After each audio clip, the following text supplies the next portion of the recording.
AI Club Player versus the AI Grandmaster, a simulated training game to test the limits of the lower-rated engine. The club player is walking into a storm here. In a Ruy Lopez, the opening moves are a blueprint, but the real game begins the moment the symmetry breaks.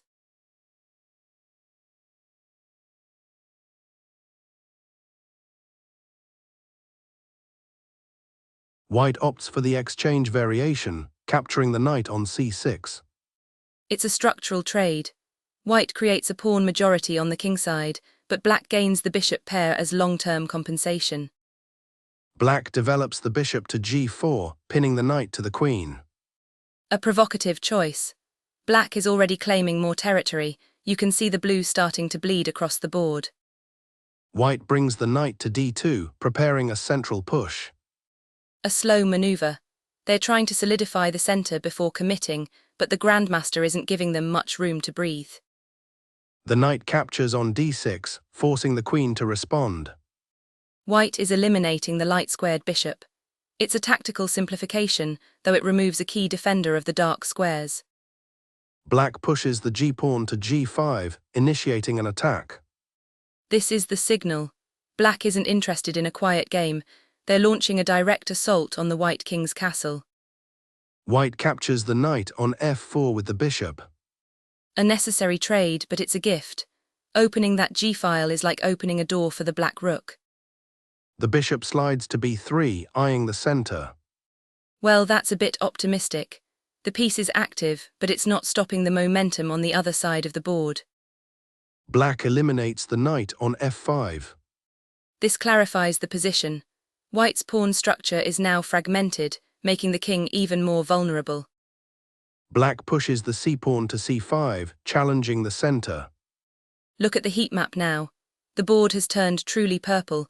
We're in a state of high tension where every square is contested. The queen moves to c6, putting pressure on the e-file. Black is coordinating their pieces perfectly.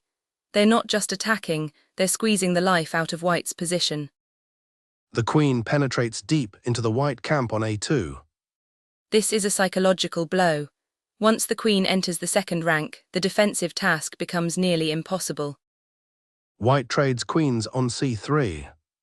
A desperate attempt to reduce the pressure.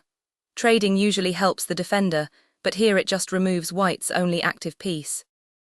The black pawn pushes to c2, threatening promotion. The game has shifted from a tactical battle to a mathematical certainty.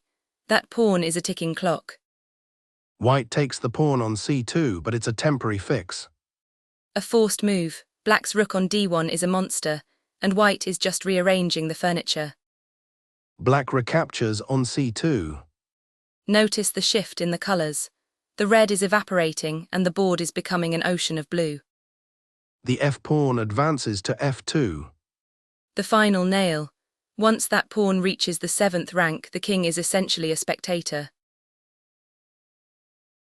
Black promotes and immediately delivers a check on e2. Pure clinical execution. The Grandmaster is just tidying up the board now.